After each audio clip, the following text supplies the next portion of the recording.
Կողմ 28 դեմ 47 ձեռնպահ 1 որոշումը չի ընդունվել։ Իշխանական խմբակցության ջանքերով չի ստեղծվի էթիկայի ժամանակավոր հանձնաժողով։ Քննելու լրագրող Ռիփսի Մեջեբեջյանի նկատմամբ Պաշտպանության հանձնաժողովը ղեկավարող Անդրանիկ Քոչարյանի վարքագիծը։ Բռնությունը, ատելությունը եւ անհանդուրժողականությունը խրախուսվում է բարձրագույն իշխանության կողմից։ Ընդդիմադիրների նախաձեռնությունը իշխանությունը նախ պետաիրավական հանձնաժողովում մերժեց։ Պատիվ ունեմն ու Հայաստանը որոշեցին օգտվել կանոնակարգով ընձեռած հնարավորությունից եւ որպես արտահերթ հարց բերել ազգային ժողովի դահլիճ։ Լրագրողներն էին ընդդիմությանը դիմել հանձնաժողով ստեղծելու համար։ Դուք միշտ ինձ խանգարում եք, այնտեղ կանգնեք։ Դուք Եթե թե ես կգնամ, չեմ պատասխանի ձեր գործընկերներին։ Քոչանես այդպես, որտեղ ես առաջնորդվում եմ հոգևորականի այն առաջարկին, որ ձեզ արեց։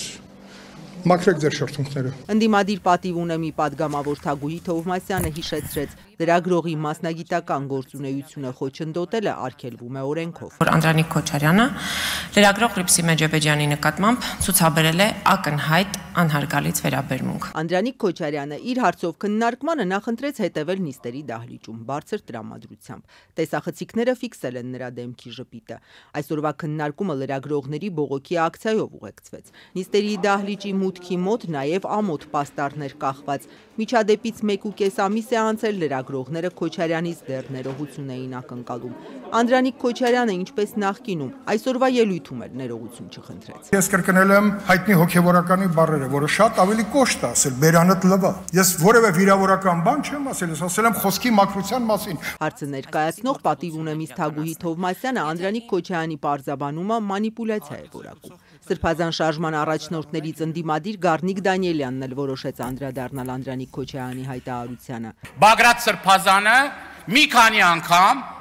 ներողություն է խնդրել դրա համար, եթե լրագրողը վիրավորվել է։ Բայց այդտեղ խնդիրը գիտեք ինչ, ամեն ինչի մասին խոսում եք, բացի ներողություն խնդրելուց։ Նույնն է, ոնց որ մի քանի օր առաջ նոր-նորքի թաղապետարանում ասում են բռնություններ չկան եւ այլ բլոգերին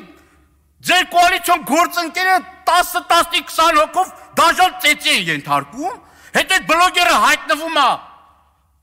ձեր բակալված հայտնվում է ոստիկանական բաժանմունքում, այն որ ասում են Ռաֆիկն իվ չոմ վինավատ։ Քննարկումը բուրներ իշխանությունը հիշեց նախկինների падգամավորների լրագրողներին ուղղված հայհոյանքներն ու սպառնալիքները։ Ընդդիմադիրները խոսեցին իշխանության այսօրվա անգործությունից։ Չշրջանցվեց նաև իշխանական Civic AM լրագրողին Հայաստան խմբակցության падգամավոր Լևոն Քոչարյանի օգնականի հարվածելու պատմությունը։ Վահագն Ալեքսանյանը տարակուսած էր։ Ընդդիմադիրները էթիկայի հանձնաժողով ստեղծելու նախաձեռնությամբ այն ժամանակ հանդես չեկան։ Հայտարարություն չտարածեցին։ Մենք խոսում ենք падգամավորի վարքագծի մասին եւ կարծում եմ, որ դուք այս տարբերությունը շատ լավ հասկանում եք։ Անընդունելի է նաեւ եղել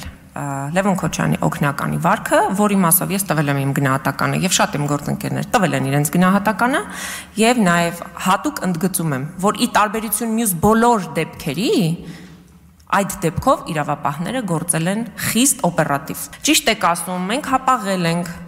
որ էթիկայի հանձնաժողով չենք ստեղծել, երբ որ ազգային ժողովի նախագահ թքեց քաղաքացու վրա։ Շատ ճիշտ եք ասում։ Մենք շատ դեպքերում ենք թերացել, երբ որ Արթուր Հովհաննիսյանը եկել էր ու իրեն խուլիգանի պես էր պահում Մարդու իրավունքների պաշտպանության հանձնաժողովի նիստի ժամանակ։ Ճիշտ եք ասում, որ լռեք, որ մենք այդ ժամանակ չենք ստեղծել էթիկայի հանձնաժողով։ Ճիշտ եք ասում։ Դուք ձեզ կարգիրավիրեք եւ մի ընդհատեք ինձ, այ հիմա էլ եք ձեզ արդեն պահում, ոչ հարիր։ Անջատեք խոսափողոտիկին Թովմասյանի։ Իսկ ինչու էր իշխանությունը դեմ ժամանակավոր հանձնաժողովին։ Քաղաքացիական պայմանագրից Ալխազ Ղազարյանն ուղիղ հայտարարեց։ Հանձնաժողովի թիվը եւ կազմը ձևավորվում է խմբակցություններում ընդգրկված падգամավորների թվի համամասնությամբ։ Եվ սա նշանակում է, որ նման հանձնաժողովը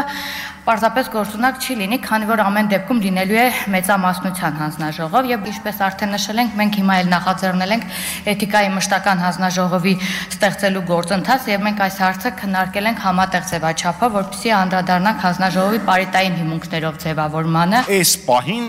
իրականացվել է ծայրահեղ դատապարտելի արարք։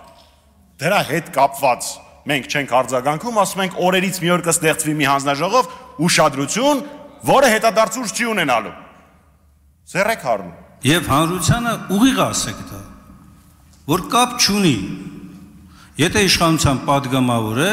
Ուրեմն ամեն ինչ իրան թույլատրելի է։ Դրա համար չեք ուզում ստեղծվի։ Իշխանական խմբակցության падգամավոր Վահագն Ալեքսանյանը կարծիք հայտնեց, թե ընդդիմադիրների նախաձեռնած նիստը ֆեյք է։ Տառացիորեն նույնական արտահայտություններ արել են Հայաստան խմբակցության падգամավորները։ Եթե չեմ սխալվում, կարող է սխալվեմ, Գեգամ Մանուկյանը կամ Աղվան Վարդանյանը